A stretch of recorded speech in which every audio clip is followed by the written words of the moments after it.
하나님은 배척하는 이스라엘을 책망하셨어요. 배척하는 게 뭔지 알아요, 우리 친구들? 꾸짖고 또 화내고 거부하고 그런 것들을 배척한다고 하는데, 우리가 지금 마태복음 첫 번째 단락부터 해서 세 번째 단락까지 마쳤고, 이제 우리 네 번째 단락, 우리 교회라는 선물부터 쭉 살펴볼 건데, 잠깐 한번 봅시다. 자, 처음에 마태를 통해서 7가지 옛날 구약의 이야기가 이루어졌다 그러면서 예수님이 바로 구약에 오신 분이다, 그렇게 이야기를 해주셨어요. 그죠? 그래가지고 예수님이 오셔서 행복이 뭐냐, 인간에게 제일 중요한 이 복이 뭐냐를 설명을 해주셨고, 그렇게 얘기를 했는데 알아듣는 사람이 있고 못 알아듣는 사람이 있고, 예수님을 알아보는 사람이 있고 예수님이 하나님인가 하나님이 아니신가 못 알아보는 사람이 있어요. 그러니까 예수님이 제자는 어떤 사람들이냐 이렇게 설명을 해주셨죠. 그랬는데 그러면은 사람들이 더 제자가 되고 싶어 할까, 더 제자 되기를 거부할까요? 거부하는 사람들이 많은 거예요. 그러면서 예수님이 자기들이 생각했던 어떤 그런 메시아상이 아니니까 갈수록 더 세속적인, 더 세상적인 생각으로 예수님을 평가하고 그렇게 되는 거예요. 그러니까 예수님이 급기야 여기 천국에 대해서 비유를 들어주셨어요. 몇 가지였죠? 8가지, 그렇죠? 씨 뿌리는 비유부터 해서 서기관까지 이렇게 8가지를 설명하시면서 예수님도 이제 정확하게 얘기를 하시는 거예요. 알아들을 사람은 알아듣고 못 알아들을 사람은 알아듣지 못하게 할 거다. 그러니까 내가 지금 비유를 통해서 얘기하는 거다. 그러면서 하나님의 자녀들과 마귀의 자녀들을 그냥 비유를 통해서 구분을 해버리셨어요. 이해됐죠? 그럼 지금 분위기가 갈수록 좋아지는 거예요, 안 좋아지는 거예요? 아무리 말씀을 하셔도, 아무리 보여주고 설명을 해도 사람들이 마음이 어때요? 강팍해지고 더 안 믿으려고 그러고 더 자기의 세상적인 가치관과 충돌을 하는 거예요. 자, 그래서 이제 네 번째 단락으로 오면 마지막으로 말씀을 하시고 나서 예수님이 떠나십니다. 떠나서 어디로 가요? 이방 땅으로 가요. 이스라엘이 아닌 이방 땅으로 가고, 이방 땅 갔다 온 다음에 이제 뭐를 세우세요? 교회를 세우는 거예요. 여러분, 교회는 유대인, 이방인이 나눠져 있어요? 안 나눠져 있어요? 안 나눠져 있잖아요. 그죠?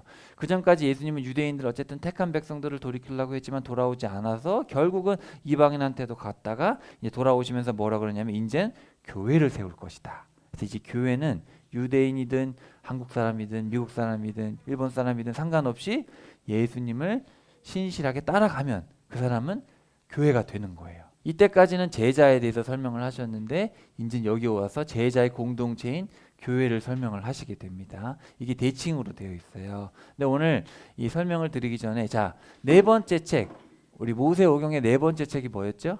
장출레 민수기. 민수기는 무슨 뜻이에요? 광야에서라는 뜻이잖아요.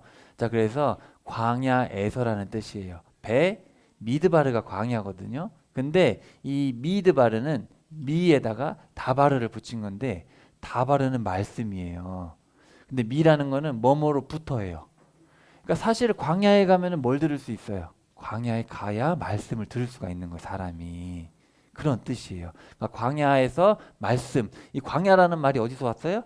말씀이라는 단어에서 왔어요. 말씀. 그러니까 광야와 말씀이 연결돼 있다, 이런 뜻이죠. 우리가 광야에 나가야 주님의 말씀이 들리고, 너무 우리 삶이 풍족하고 너무 그러면 어때요? 하나님 말씀 들려요, 안 들려요? 고난이 와야 하나님을 찾잖아요, 사람이. 그죠? 그래서 거기다가 뭐뭐 안에, 뭐뭐에서라는 말, 배라는 말을 붙여서 광야에서, 이런 뜻인데, 자, 여기 보시면 민수기라는 책에 말씀이라는 말이 제일 많이 나와요. 그죠? 여기서 광야라는 말도 있고 지성소라는 말도 여기서 나왔고 역병과 목장이라는 말도 여기서 나왔어요. 이게 다 연결이 되거든요. 자, 이스라엘 백성들이 여기 시내산에서 1년 동안 있다가 이제 출발을 해서 여기를 거쳐서 여기서 뭘 보내요? 정탐꾼을 보내요. 안 보냈어야 되는데. 여기서 일로 바로 들어가면 되잖아요. 약속의 땅으로 바로 들어가면 되는데, 약속의 땅에 바로 들어가면 되는데 가데스 바네아에서 어떻게 했어요? 정탐꾼을 보냈잖아요. 하나님이 보내라는 얘기를 안 했죠. 자기들이 보낸 거예요. 신명기에 보면 너희들이 보내라고 해서 보낸 거 아니냐. 그랬더니 일이 뒤틀렸어요. 그래서 38년 동안 여기서 광야 생활을 하고 나서 다 죽었죠. 누구랑 누구 빼고? 여호수아와 갈렙 빼고 다 죽고, 모세도 못 들어갔어요. 못 들어가고 2명 빼고 나머지는 다 새로 태어난, 이 광야에서 태어난 사람들이 들어간 거예요. 실제로 가보면 이렇습니다. 원망할 만해요. 사실은 광야에, 지금은 여기 성지순례 할 수 있어요. 코로나 때 열렸어요. 그 전에 못 들어갔는데 지금 성지순례 다녀옵니다. 여기 이렇게 해서 절로 간 거예요. 자, 갔는데 여러분 혹시 민수기의 이야기 혹시 기억나세요? 시내산에서 준비해서 출발을 했는데 백성들이 바로 불평하죠. 불평하고 심지어 미리암하고 아론도 야, 니만 하나님의 종이냐 막 따지고 그다음에 정탐꾼을 보내게 됩니다. 그래서 이제 38년 동안 광야에 살게 되는 거예요. 광야에 살면서 다 죽으면서 그때 제일 큰 문제는 뭐였냐면 고라. 이 고라가 누군지 알아요? 이 고라 자손. 그렇죠? 고라 자손이 씨를 졌잖아요. 근데 이 고라가 누구냐면 모세의 사촌이에요. 아빠 형제의 아들이에요. 그러니까 사촌인데 와가지고 모세하고 아론한테 돌 던질라 그랬단 말이에요. 하나님이 너무 화가 났죠. 하나님한테 대들어서. 그래서 하나님 어떻게 했어요? 이 사람들은 즉시 땅을 갈라서 수울로 들어갔어요. 그런 일이 있었고 40년이 됐는데 백성들도 불평하니까 물 주셨는데 모세가 이때 또 모세가 참았어야 되는데 나이가 120인데 못 참아가지고 말씀으로 하라 그랬는데 화가 나서 지팡이를 막 때렸단 말이에요. 그래서 모세도 못 들어가요. 모세도 못 들어가고 또 이게 무슨 일이 있었어요? 또 불평을 하니까 하나님이 뱀을 보내가지고 다 죽이잖아요. 그때 뭘 보면 살아요? 그렇죠. 막대기에다가 뱀을 달아놓고 그거 보면서 산다 그랬어요. 그래서 나중에 또 발람까지 이렇게 어마어마한 일들이 있었어요. 불평했죠. 그래서 하나님 살리시고 기회를 주셔고 이제 다 마무리한 다음에 이제 들어가게 됩니다. 자, 근데 이 이야기랑 지금 오늘 우리가 살펴볼 이야기랑 아주 연결이 많이 돼 있어요. 자, 보세요. 광야에서 친히 먹이시고 입히셨지만 계속 불신했죠. 자, 계속해서 여러 표적을 보이셨고 전쟁에서 이기게 하셨어요. 그런 이야기들이 나오는데 그래도 믿지를 못해요. 근데 레위 지파인 아론과 미리암이 불평하고 레위 지파인 사촌 고라가 반역을 하죠. 그죠? 그리고 끝까지 불순종한 자들은 모두 약속의 땅에 못 들어갑니다. 근데 자, 여호수아와 갈렙인데 하나님이 항상 얘기할 때는 갈렙만 들어간다 그런 얘기를 하세요. 나중에 여호수아와 갈렙이 들어가는데 강조할 때는 갈렙만 들어간다 그렇게 얘기를 하거든요. 갈렙은 어디 사람이에요? 그나스 사람. 그나스는 에돔이에요. 그러니까 갈렙은 원래 이스라엘 사람이 아닌 거예요. 이방 출신이 들어가는 거예요. 이거를 민수기 읽어보시면 갈렙만 들어간다 여러 번 얘기하셨거든요. 자, 그 다음에 노뱀 사건을 통해서 노뱀 하면 뭐예요? 노뱀이 이렇게 장대에 뱀을 걸어놨는데 그게 누구를 뜻하는 거예요? 예수님. 자, 그래서 지금 제가 말씀드린 이야기를 이 이야기가 오늘 살펴볼 마태복음의 이야기에 다 나와요. 잘 기억하시고 자, 여기 보시면 이스라엘 백성들이 계속해서 배척을 해요. 배척. 기적을 보이거든요. 오병이어를 보이시고 물 위를 걸으시는데 믿어요, 안 믿어요? 안 믿어요. 그러니까 이 바리새파 율법학자 사두개 이런 사람들이 사실 뭐예요? 종교 지도자들이잖아요. 예전에 레위 지파인 아론과 그렇죠. 미리암과 고라 자손들이 막 반항을 한 것처럼 지금도 보면은 종교 지도자들이라는 사람이 그렇죠. 어떻게 보면 레위인들이잖아요. 그렇죠. 이 제사장들이라는 사람들이 더 하나님을 배격하고 그런단 말이죠. 예수님이 이제 떠나가지고 이방인들한테 가버려요. 그러니까 이방인들은 어떻게 해요? 예수님을 영접하는 거예요. 이방인들은. 그런 이야기들이 나와요. 그래서 위선을 보이시고 그래서 결국 여기 보면 무슨 얘기가 나와요? 예수님이 드디어 처음으로 십자가에 달려 죽을 거고 부활할 거다. 이제 그런 얘기를 하시게 됩니다. 이런 얘기들이 있는데 이게 민수기랑 연결이 되는 거예요. 연결점이 좀 보이세요? 한 번 더 보여드릴까요? 광야에서 친히 먹이시고 입히시지만 그렇죠. 계속해서 불신한다. 여러 표적을 보이시고 전쟁에서 이기게 하시죠. 그렇지만 레위 지파 이 사람들 가장 가까운 사람들이 반역을 하고 이 사람들 못 들어가죠. 그래서 이방 출신이 그나스 사람 갈렙만 들어가고 노뱀 사건을 통해 예수님의 십자가를 예표로 보여주시죠. 이런 이야기들이 민수기에 들어있는데 보시면은 14장부터 17장까지 이야기를 보면은 예수님의 십자가 이야기가 나오죠. 오병이어와 칠병이어가 나오는데 어디서 일어난지 아세요? 광야에서 일어납니다. 자, 그거 나중에 설명드릴게요. 자, 그리고 가장 가까운 종교 지도자들이 보면은 제일 하나님 말씀을 안 듣죠. 그런 이야기들이 나오고 이방인들이 영접하고 이런 이야기들. 좀 매칭이 되세요 이제? 이게 제 얘기 같아요? 아니면 여러분도 보니까 이게 민수기랑 연결이 되는 것 같아요? 이게 다분히 마태가 의도를 가지고 썼지만 사실은 그 마음을 움직이신 건 누구예요? 성령님이시잖아요. 유대인들한테 알아듣기 위해서 노력을 하신 거예요. 사실은 유대인들한테 쓰는 책이니까. 좀 이해가 되세요? 그리고 이 부분은 우리가 살펴봤던 그 두 번째 부분과 또 연결이 됩니다. 이게 구조가 비슷해요. 여기도 보면 이제 이런 말 안 듣는 놈들 여기 나오고 이렇게 중간에서 제일 중요한 얘기를 하십니다. 자, 어쨌든 이런 구조적인 것들은 여러분들이 지금 설명을 들어서는 이해가 안 되고 차근차근 읽어보셔야 돼요. 집에 가서 도표를 보면서 차근차근 읽어보셔야 됩니다. 쭉쭉 한번 살펴봅시다. 14장 한번 펴보세요. 마태복음 14장부터 한번 쭉쭉 한번 읽어볼게요. 뭐 크게 어려운 내용은 없어요. 쭉쭉 읽어가면 될 것 같아요. 자, 배척하는 이스라엘의 이야기입니다. 자, 그리고 이제 자기 고향 마을 나사렛으로 가셔서 그들의 회당에서 사람들을 가르치고 계셨다. 이 전에 무슨 일이 있었죠? 예수님께서 가버나움 바닷가, 자기 집 앞에 바닷가에서 천국 비유를 설명하셨어요. 여기 13장, 그죠? 여기서 천국 비유를 설명하시고 나서 이게 끝난 다음에 어디로 가셨냐면은 이제 나사렛으로 가신 거예요. 예수님 고향 나사렛으로 가셨어요. 사람들이 몹시 놀라 말했다. 아니, 이 사람은 어디서 이런 지혜와 놀라운 능력을 얻게 된 거지? 이 사람은 건축가의 아들이잖아. 여러분, 목수라고 번역된 단어는 목수로 보기는 어려워요. 왜냐하면 당시 건축은 주로 돌로 했어요. 나무는 지붕만 해요. 지붕만. 그러니까 10%밖에 안 돼요. 테크톤이라는 단어 자체가 건축가예요. 건축가. 그러니까 예수님은 제가 봤을 때 쉽게 말하면 일용직 약간 건축자 그런 느낌이에요.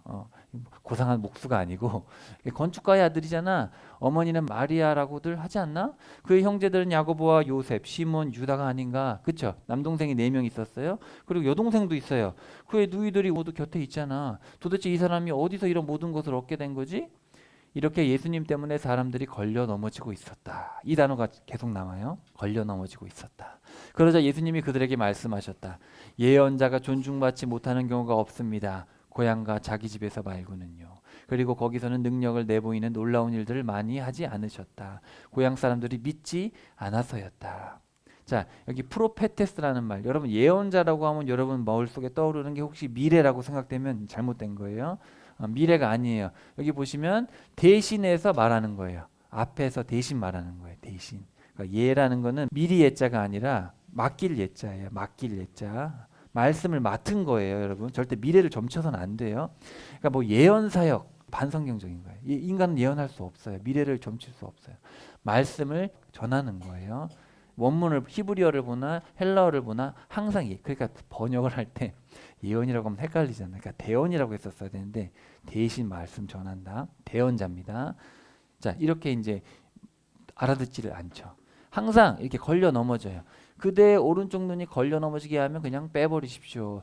보겠습니다. 누구라도 나 때문에 걸려 넘어지지 않을 사람은.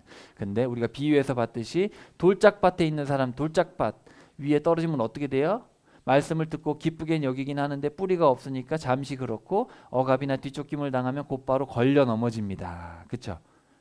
예수님 때문에 걸려 넘어지는 거예요. 오늘 걸려 넘어지는 사람들이 나오거든요. 그러니까 예수님 믿는 게 너무 좋아요. 막 천국 가고 너무 행복하고 죄가 용서받는데 근데 자기 가진 것을 다 버리래요. 자기 소유를 다 버리고 십자가를 지고 나를 때리려니까 그게 또 마음에 걸리는 거예요. 걸려 넘어지는 거예요. 자, 그러던 때에 갈릴레아 통치자 헤롯, 이 헤롯 안티파스죠. 예수님의 소문을 들었습니다. 헤롯이 자기가 부리는 사람들에게 말했다. 이 사람은 침례자 요한이야. 바로 그가 죽은 사람들 가운데서 일으킴을 받아 살아났지. 이런 까닭에 그가 능력을 내보이는 놀라운 일들을 하는 거야. 사실은 헤롯이 요한을 붙잡아다가 그를 묶어서 감옥에 가두었던 것입니다.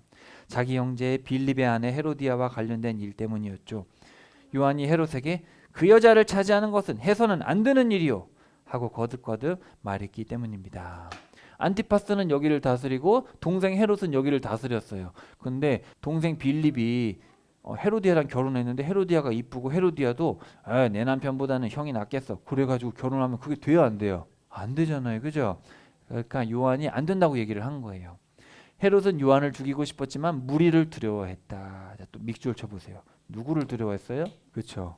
그러면 예수님의 말씀을 듣고 예수님이 이렇게 하라 그랬네. 근데 이렇게 하면 사람들이 쳐다볼 텐데 이렇게 하기 싫은데. 그럼 돼요, 안 돼요?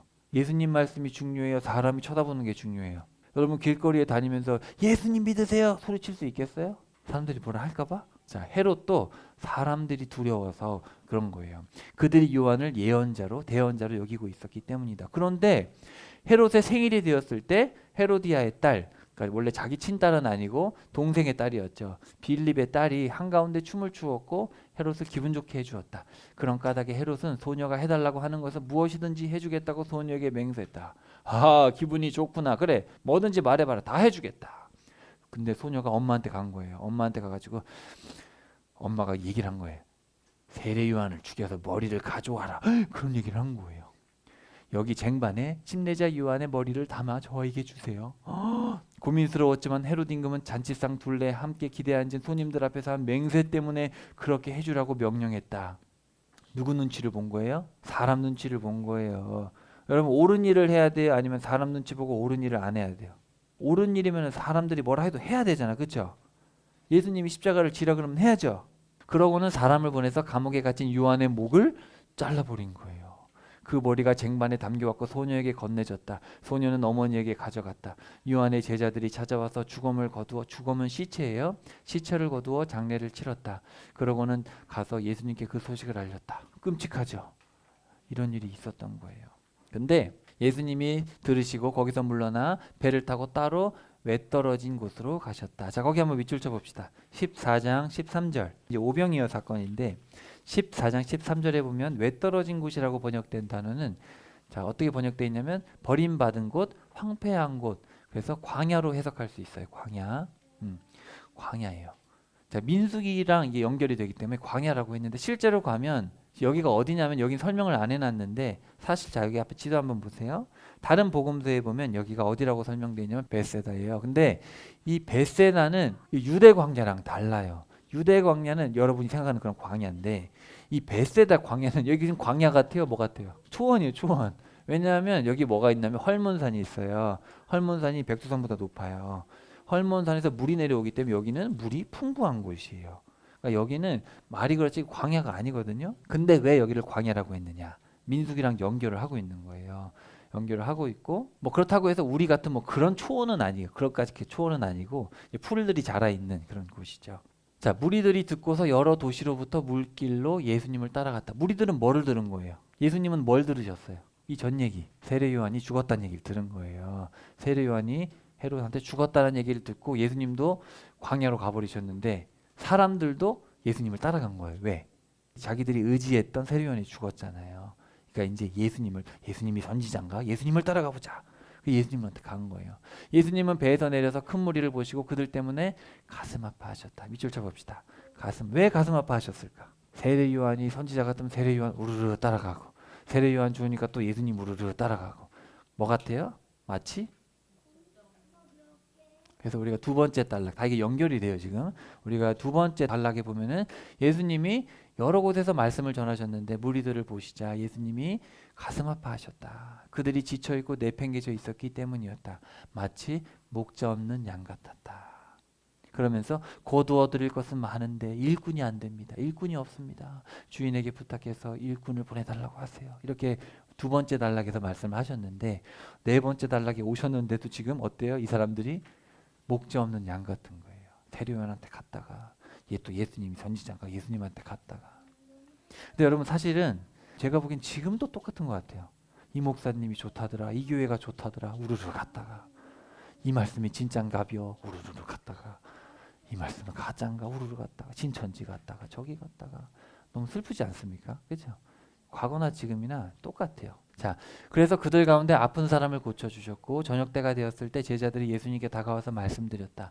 이곳이 외떨어진 곳인데다가 저녁 시간이 이미 지났다. 무리들을 흩어 보내시지요. 여러 마을로 나가서 저마다 먹을 거리를 살 수 있게 하시지요. 그러니까 제자들이 이렇게 얘기를 한 거예요.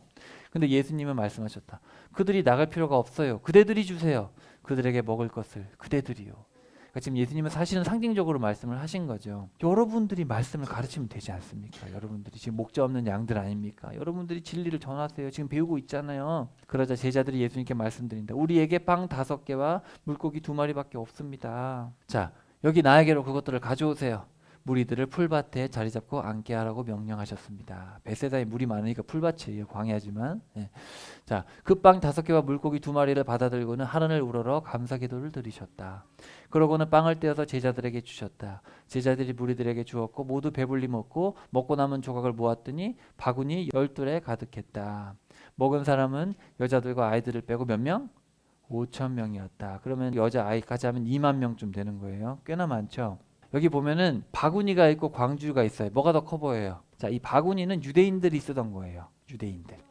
정결 음식만 담아요. 더러운 음식은 담지 않는 그런 바구니인데 광주리는 이방인들이 쓰던 큰 광주리. 사람이 탈 수 있고 사도 바울이 도망갈 때 광주리 타고 창문에서 내려갔어요. 큰 광주리입니다. 되게 커요. 다르죠? 근데 제가 왜 설명드리냐면 나중에 칠병이어가 나오는데 이게 비교가 되고 있기 때문에 설명을 드리는 거예요. 그래서 12바구니에 남았다. 광야에서 이제 먹이셨어요. 뭐가 떠올라요? 민수기 38년, 40년 동안 광야에서 먹이셨잖아요. 그죠? 그런 이야기들 하고 있는데 여기서는 직접적으로 그런 설명을 안 하고 있죠. 근데 나중에 요한복음을 읽어보시면은 6월절이라고 대놓고 얘기를 합니다. 6월절. 그래서 6월절 예수님 그 광야 사건이라고 정확하게 얘기를 하고 있어요. 자, 곧바로 예수님이 제자들을 다그쳐 배에 타게 해서 빨리빨리 타라. 자기보다 앞서 건너편에 가게 하셨다. 그 사이에 예수님은 무리들을 흩어보내실 참이었다. 무리들을 흩어보내시고는 따로 기도하러 그 산에 올라가셨다. 저녁이 되었을 때 예수님은 거기서 혼자 계셨다. 배는 이미 무태서 땅에서 육지에서 멀리 떨어져 있었고 파도에 이리저리 흔들리고 있었다. 맞바람이 불어왔기 때문이었다. 예수님이 이른 새벽녘에 바다 위로 걸어서 제자들한테 가셨다. 예수님이 바다 위로 걸어오시는 것을 제자들이 보고서 겁에 질려 헛개비다, 유령이다 하고 말했다. 두려워서 그들은 비명을 질렀다. 그러자 곧바로 예수님이 그들에게 말을 건네셨다. 이렇게 말씀하셨다. 힘내세요. 나예요. 나. 두려워하지 마세요. 자, 여기 보시면 옛날 성경에 보면 뭐라고 되어 있냐면 안심하라 이렇게 되어 있어요. 안심하라. 근데 이 타르세오라는 말은 어디서 왔냐면은 용기라는 말에서 왔어요. 용기. 용기를 내세요. 담대하세요. 이런 말에서 왔어요. 여러분 안심하라는 말과 용기를 내란 말은 같아요, 달라요? 사실은 다르죠. 비슷한 뉘앙스긴 한데 달라요. 그죠? 여기 보세요. 그래서 여기 마태복음에 보면은 여러분 기억나요? 지붕을 뚫고 사람을 내리잖아요. 그죠? 그 지붕을 뚫고 사람을 고쳤을 때 예수님이 힘내세요 이렇게 얘기를 합니다. 죄가 용서받았어요. 그리고 혈루병 걸린 여인, 몸에서 피가 나는 여인이 예수님의 옷수를 잡을 때 예수님 뭐라고 그러셨어요? 힘내세요 따님, 그대의 믿음이 그대를 구원했어요.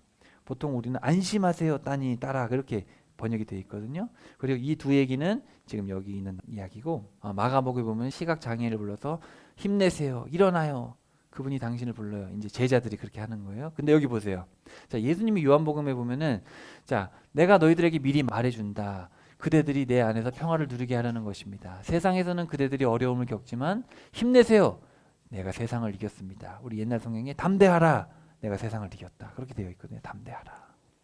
또 다음 날 밤에 주님이 바울 곁에 나타나서 말씀하셨습니다. 힘내라. 네가 나에 대한 일들을 예루살렘에서 증언한 것처럼 반드시 로마에서도 증언해야 할 것이다. 그럼 이게 안심하란 얘기예요? 힘내란 얘기예요? 담대하란 얘기죠. 담대하라. 담대하라. 내가 세상을 이겼다. 담대하게 나에 대해서 증언해라. 이런 뜻입니다. 그러니까 사실은 여기서 이제 말씀하신 것은 어떻게 보면 담대하라. 근데 여기 보세요, 여러분. 자, 바람이 어떻게 불어왔어요? 맞바람이 부는 거예요. 그렇죠? 맞바람. 그러니까 지금 배가 이리 가지도 못하고 저리 가지도 못하고 그렇죠. 그래서 사실 담대하라는 얘기는 뭐예요? 지금 제자들은 이것도 아니고 저것도 아니고 그렇죠. 제자들은 갈 바를 알지 못하고 있는 거. 이게 상징적인 거죠. 물론 상징적인 건데 지금 그래서 여기서 예수님 말씀하시는 이 담대하라는 얘기는 뭐예요? 사실 이 맥락을 봤을 때 계속해서 가라는 얘기죠. 담대하게 가던 길을 가라. 신앙이 계속 정체되면 안 되잖아요. 헷갈려요. 예수님이 구원자가 맞나? 왜냐하면 제자들은 아직도 예수님이 오병이어 기적을 보고도 알아듣질 못해요. 나중에 요한복음에 보면은 이 뒷이야기가 나오는데 야, 내가 말하는 빵은 그 빵이 아니라 하늘의 빵이다. 나는 생명의 빵이다. 그랬더니 사람들이 다 집에 가버렸어요. 제자들도 고민했어요. 너희들도 가려느냐? 그랬단 말이에요. 그러니까 마음이 아직도 세상 바람하고 하나님의 바람 속에 왔다 갔다 하는 거예요. 담대하라. 갈 길을 가라. 담대하라. 그 길을 가란 얘기예요. 지금 예수님께서 계속해서 얘기를 하고 있죠. 그래서 여기 이런 얘기들도 보면은 여인이여 갈 길을 가십시오. 이 사람한테도 일어나서 네 길을 가라. 걸어가라. 담대하게 가라. 담대하게 여러분은 복음의 길을 걸어가십시오. 내가 세상을 이겼으니까 겁내지 말고 담대하게 가라. 예수 믿으면 여러분 모든 게 이제 평안해지는 게 아니에요. 예수님 믿는 순간 담대하게 가야 돼. 주의 길을. 이제 그 얘기를 하고 있는 거예요. 자, 주님이 맞으시면 저에게 명령해 주세요. 물 위를 지나 주님께로 오라고요. 그러니까 예수님이 베드로한테 얘기한 거죠. 와라. 베드로가 배에서 내려서 물 위를 걸어간 거예요. 근데 베드로가 뭘 봤어요 또? 예수님만 바라봐야 되는데 뭘 봤어요? 드센 바람을 본 거예요. 그렇죠? 예수님 분명 담대하게 그 길을 가라 그랬잖아요. 그죠? 근데 우리가 담대하게 주의 십자가를 지고 가는데 갑자기 세상 사람들이 너 그러면 안 돼. 그러면 어떻게 해야 돼요? 사람들이 쳐다보니까 예수님 안 따라갈래. 그래야 돼요? 아니면은 사람들이 아무리 뭐라 그래도 그 길을 가야 돼요? 나는 사람들이 뭐라 그러면 신앙생활 잠깐 쉬고 싶다. 손 들어보세요. 사람들이 아무리 뭐라 그래도 나는 이 길을 갈 거다. 예수님 따라가는 이 길을 걸어갈 거다. 쉽지 않죠. 그냥 쉽지 않은 거예요.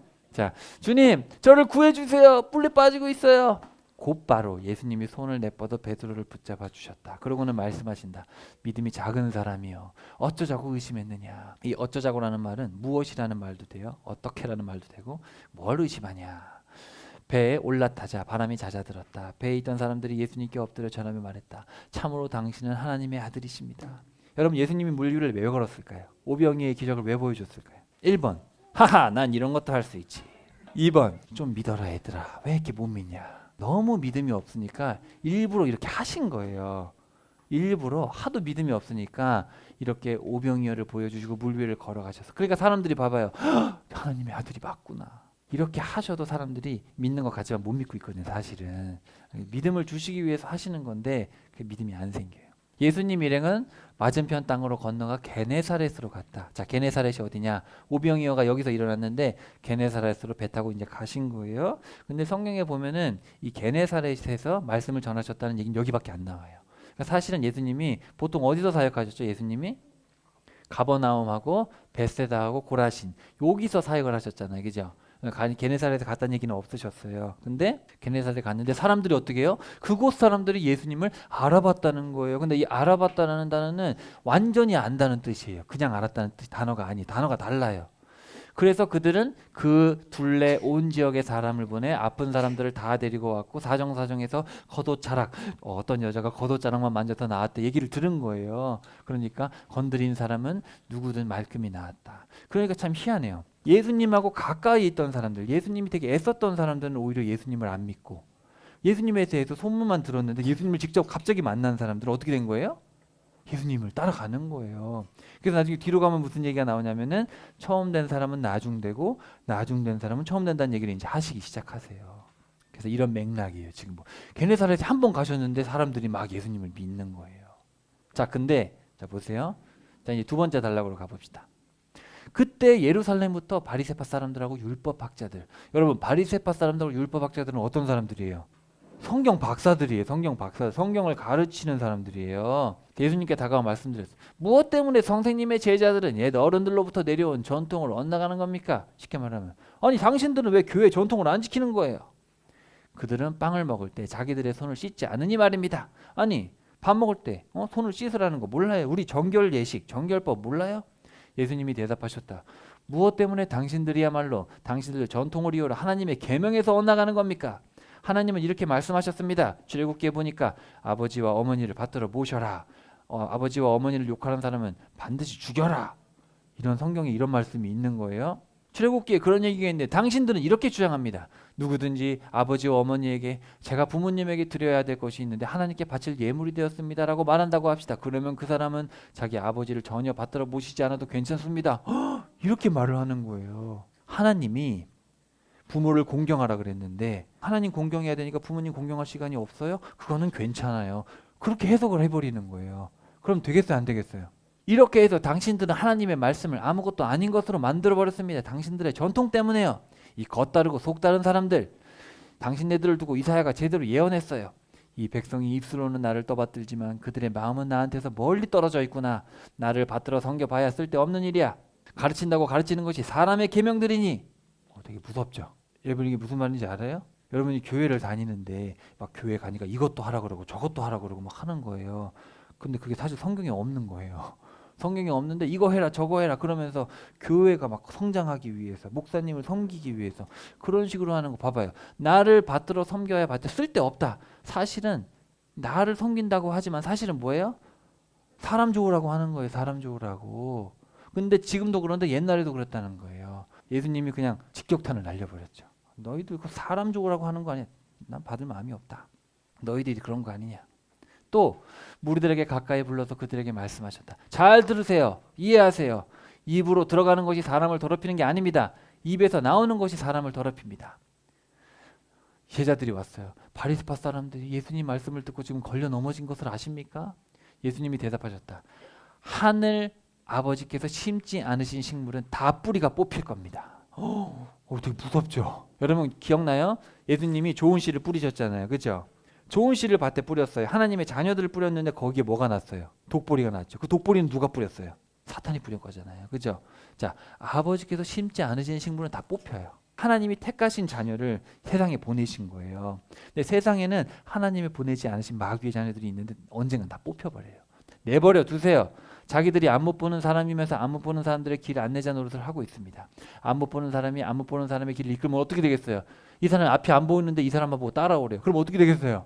이게 뭐냐면은 사실은 지금도 보면은 그런 일들이 많다는 거예요. 하나님의 말씀을 가르치고 인도하는 사람인 것 같은데 알고 보면은 사실은 사람의 전통, 교회의 전통을 중요시하고 말씀보다 어떤 교회의 성장과 어떤 이런 것들에 강조하면서 결국은 소경이 소경을 이끌어서 같이 지옥간다. 근데 내버려 두라는 거예요, 예수님이. 어차피 내가 심은 게 아니다. 무시무시하죠. 어차피 내가 심은 게 아니라는 거예요. 그러자 베드로가 말씀을 하셨다. 예수님, 이 비유의 뜻을 좀 밝히 알려주세요. 설명 좀 해주세요. 예수님 이제 화가 나는 거예요. 계속해서 설명을 해도 못 알아들어, 제자들이. 아니, 그대들 아직까지 이해를 못했나요? 못 알아듣겠어요? 입안으로 들어가는 것은 무엇이든지 배로 들어가서 똥이 되잖아요. 뒤로 내버려지는 것을요.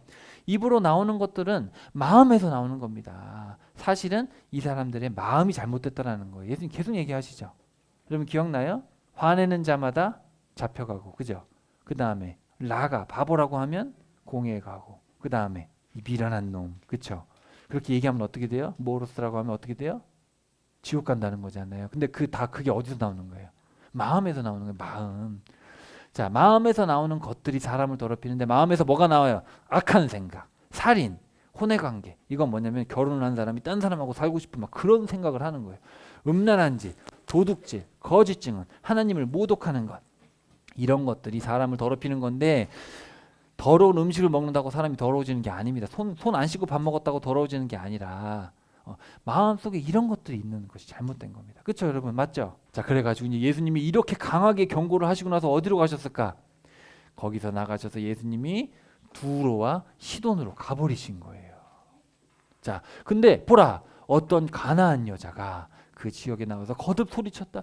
저를 불쌍히 여겨주세요. 다윗의 자손님, 제 딸이 심하게 귀신 들렸습니다.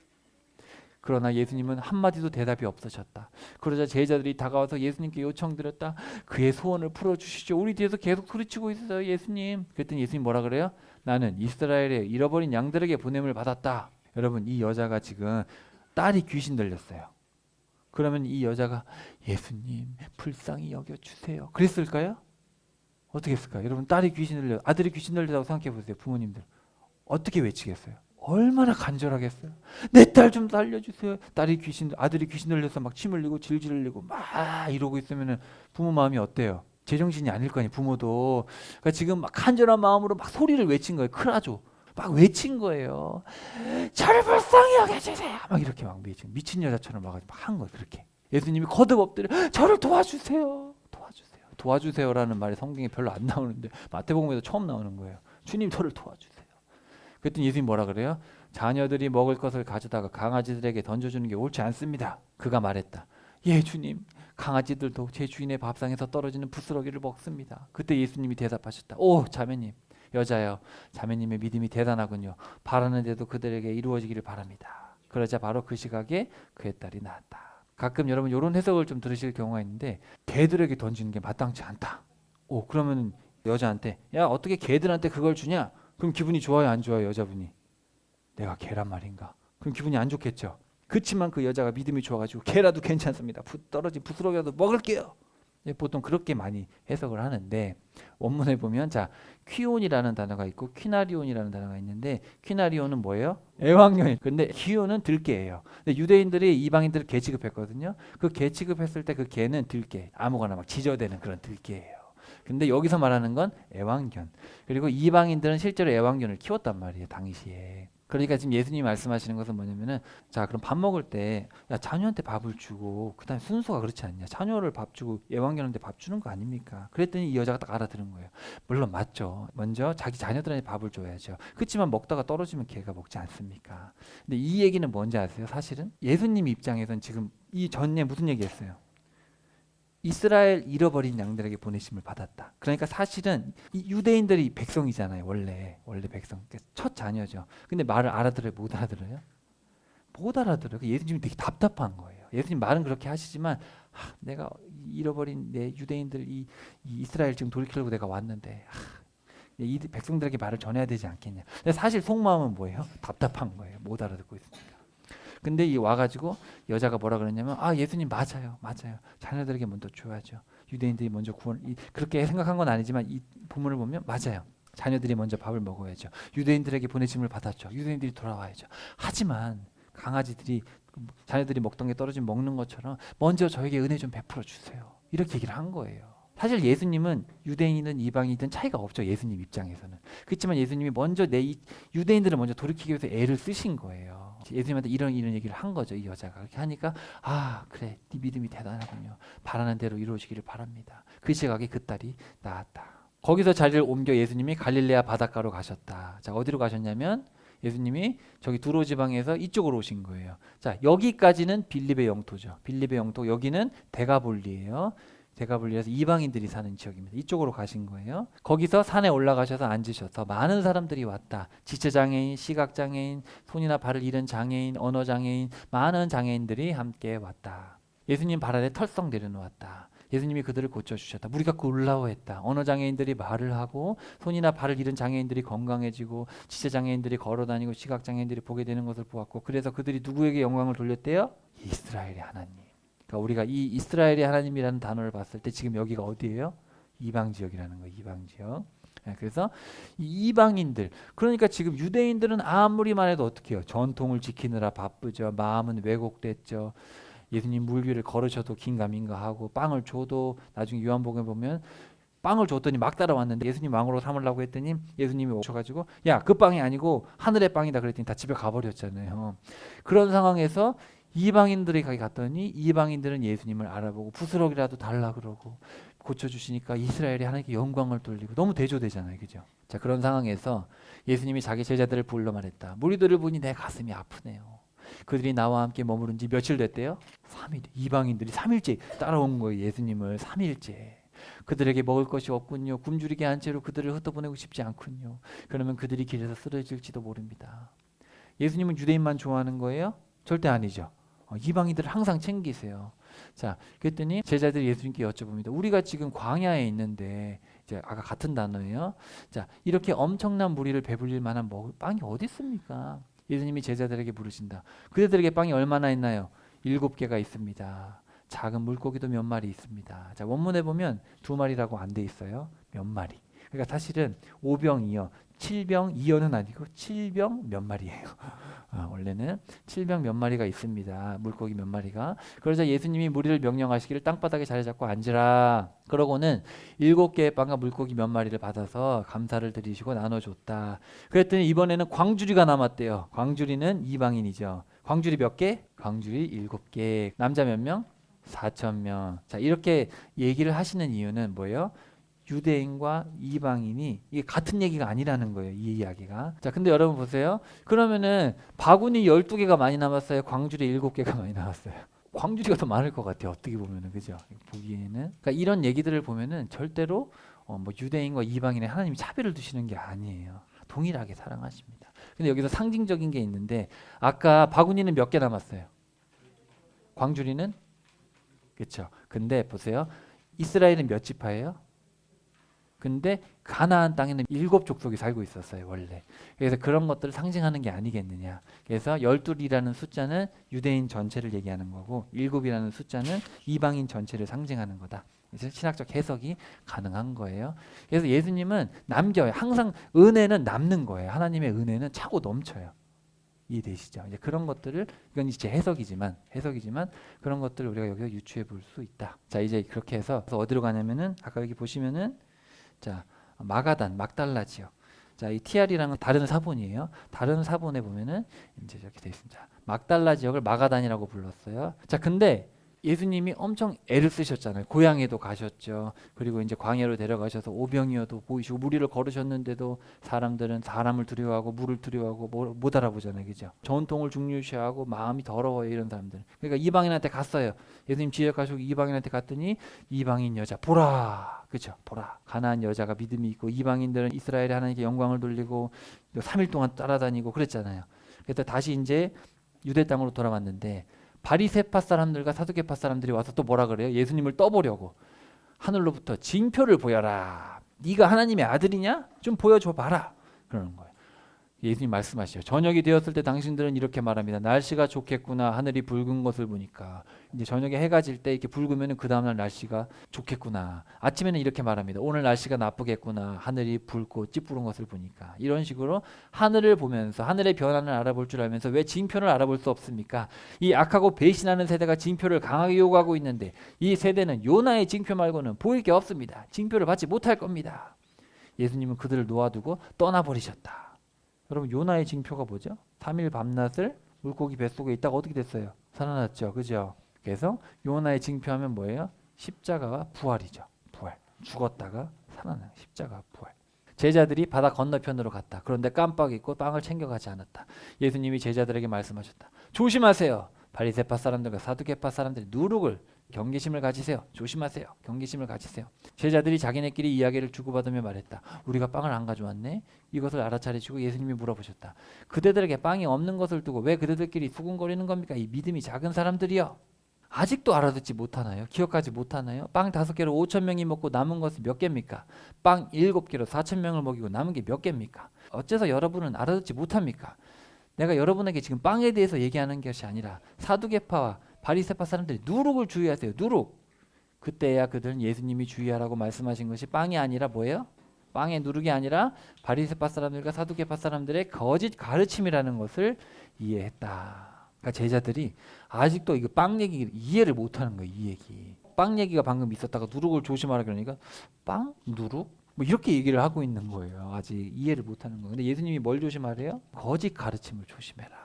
예수님 입장에서 좀 답답하겠어요? 안 답답하겠어요? 자, 여기 하면 제가 정리를 좀 해왔습니다. 이제 봅시다. 자, 고향 사람들이 얼마나 익숙해요. 예수님의 동생들도 알고 있죠. 예수님 직업도 알고 있잖아요. 익숙하여 잘 안다고 생각하지만 관계는 어때요? 신실하지 않죠. 믿음이 없어요. 예수님에 대한 신실함이 없어요. 헤롯은 누구를 두려워했어요? 사람을 두려워했죠. 무리들을 두려워하고 또 베드로는 뭘 두려워해요? 바람을 두려워하죠. 물질을 두려워하고. 그렇죠? 근데 사람이 그래요. 사람이 보통 뭘 두려워해요? 돈이 없으면 두려움이 생겨요. 돈이 없으면. 또 사람 때문에 두려워하거든요. 이 물질과 사람. 이게 여러분의 신앙생활에 사실 걸림돌들이 되잖아요. 물질과 사람이. 그죠? 그리고 더 이제 제일 궁극적인 건 너무 익숙한 거예요. 이 교회 생활이. 특히 교회를 다니던 분들은 내가 40년 동안 신앙생활을 했는데 이걸 틀리다고 얘기하면 받아들이기가 어려운 거예요. 내가 60년, 50년, 40년 동안 교회 생활을 했는데 갑자기 새로운 말씀을 들었는데 지금까지 잘못 알고 있었대. 근데 그걸 바꾸기가 쉬워요, 어려워요? 쉽지 않아요. 신앙생활이라는 게 참 웃겨요. 자, 종교 지도자들의 특징을 보세요. 말씀보다 뭘 강조해요? 전통. 여러분이 앞으로 어디서 어떤 신앙생활 할지 저도 몰라요. 모르지만 잘 봐야 돼요. 이게 사람의 전통에서 오는 건가? 이게 성경에 있는 건가? 이걸 여러분 항상 생각을 해야 돼요. 성도들도 생각을 해야 되고 목사들도 생각을 해야지 서로 힘을 합쳐서 우리가 천국에 가는 거지. 너도 모르고 나도 모르냐? 잘 모르겠다. 이게 성경에 있는 거냐 없는 거냐? 그냥 해오던 걸 하는 거지. 그럼 소경을 인도하는 거예요. 중심이 약하기 때문에 악한 것들이 나온다. 여러분 이게 왜 중요하냐면은 우리가 성경에 없는 걸 하다 보면 이게 어디로 갈까요? 선한 길로 갈까요? 악한 길로 갈까요? 사람이 말씀이 벗어난 거를 뭔가 이렇게 전통을 세우다 보면 자꾸 악한 쪽으로 가지 선한 쪽으로 안 갑니다.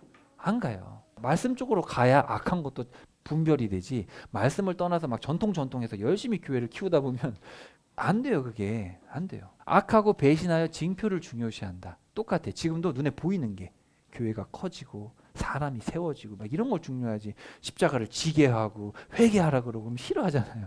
너무 똑같아. 그죠? 그들의 가르침은 누룩과 같아서 보이지 않게 다 변질시킨다. 여러분 그런 가르침이 누룩과 같다니까요. 누룩이 보여요 안 보여요? 빵 안에 누룩을 넣으면 누룩이 보여요 안 보여요? 근데 그 빵이 어떻게 돼요? 다 변해버리잖아요. 마찬가지로 그런 거예요. 말씀이 들어가면 안 보이는데 사람을 변화시키는데 거짓 가르침도 들어가면 안 보이는데 완전히 사람 바뀌어버려요. 조심해야 돼요. 자, 그래서 예수님의 반응. 목자 없는 양 같아서 가슴 아파하시고 그렇지만 유대인들이든 이방인이든 통일하게 가슴 아파하시고 동일하게 사랑하시죠. 제자들은 어때요? 배워도 깨닫지 못하고 의심하고 예수님 답답하시죠. 종교 지도자들. 저 자식들은 내가 심은 놈들이 아니야. 다 뽑힐 거야. 이 위선자들아. 그렇게 얘기를 한 거죠. 이 위선자라고 번역된 말은 사실은 어디서 나온 단어냐면 헬라어가 연기자들한테 나온 거예요. 연기. 가면에서 온 거예요. 가면. 당시 연기자들이 가면을 쓰고 신들을 막 찬양했단 말이죠. 거기서 온 단어예요. 이 가면이라는 단어에서 온 게 위선자라는 단어입니다. 히포크리테스, 그렇죠? 거기서 온 단어예요. 위선자들. 이렇게 해서 예수님께서 말씀을 하셨습니다. 자, 따라해 봅시다. 하나님은 배척하는 이스라엘을 책망하셨어요. 자, 오늘 여러분과 함께 살펴본 이야기들은 제가 특별히 해석할 건 없어요. 여러분이 그냥 쭉 흐름을 이해하시고 마태복음이 쓰여 있는 이 맥락을 이해하시면 크게 어려운 부분은 없습니다. 마태가 강조하고 싶은 부분은 예수님께서 모든 걸 다 설명하시고 천국 비유까지 다 설명을 하시고 예수님의 통치 방식까지 다 얘기를 하셨는데도 알아들어요? 못 알아들어요? 못 알아들어요. 그래서 주님께서 이방인한테 가셔서 복음이 전파되시고, 그래서 은혜를 망각하고 말씀을 무시하면서 징표를 구하고 전통을 따라가다 보면 하나님과 멀어지고 만다. 오늘의 교훈이 되겠습니다. 사실 이게 2000년 전 얘기지만 사실은 지금도 똑같아요, 여러분. 여러분이 십자가와 부활의 그 은혜를 망각하고 주신 말씀이 있는데 이런 은혜와 말씀을 가지고도 이런 것들보다 더 눈에 보이는 징표, 내 삶의 변화, 내 사업의 형통, 내 가정의 형통, 내가 해오던 신앙생활 이런 것들을 따라가면 멀어져요. 반드시 그렇게 됩니다. 이거는. 저도 이렇게 보면은 교회들 훌륭한 분들도 너무 많거든요. 근데 이 말년에 교회가 성장하면서 좀 안 좋은 이야기들을 듣는 경우가 많거든요. 그러니까 처음에는 사람이 어려워서 처음 예수를 믿게 되면 그 은혜가 너무 커요. 나 같은 놈을 막 구원해 주셨나? 은혜가 큰데, 근데 이게 점점 이게 커지고 사람이 커지다 보면은 이게 눈에 보이는 거, 그죠? 눈에 보이는 거 또 뭔가 시스템을 만들어야 되잖아. 이런 것들이 사람을 어지럽게 만드는 거예요. 그래서 여러분 이게 비단 교회 얘기가 아니라 여러분의 가정도 마찬가지입니다. 여러분의 가정이 십자가 위에 세워져야 되고 말씀으로 세워져야 되는데 여러분의 가정이 자꾸 뭔가를 화려한 것, 내 자녀가 잘 되고 서울대 가고 좋은 학교 가고 그리고 우리 가정이 나름대로 뭔가 전통 뭐 이런 거 우리 가정이 이렇게 해왔는데 그런 것들을 따라가다 보면 가정도 마찬가지로 멀어져요. 그래서 여러분 14장부터 이 말씀들을 잘 마음에 새기고 먼저는 여러분의 가정을 은혜와 말씀으로 잘 채워가시고 또 우리 교회도 우리 공동체도 이렇게 십자가의 은혜와 주님의 말씀으로 잘 세워져 가서 세상은 징표를 구하고 세상은 전통을 따라가지만 우리는 말씀에 굳게 세워져가는 그래서 우리가 다음 시간에 보면 사실은 이제 결론이 나오죠. 내가 말씀 위에 교회를 세웠다. 이제 그 얘기가 다음 시간에 나옵니다. 그렇게 바른 교회를 세워갈 수 있는 저와 여러분 되길 축복합니다.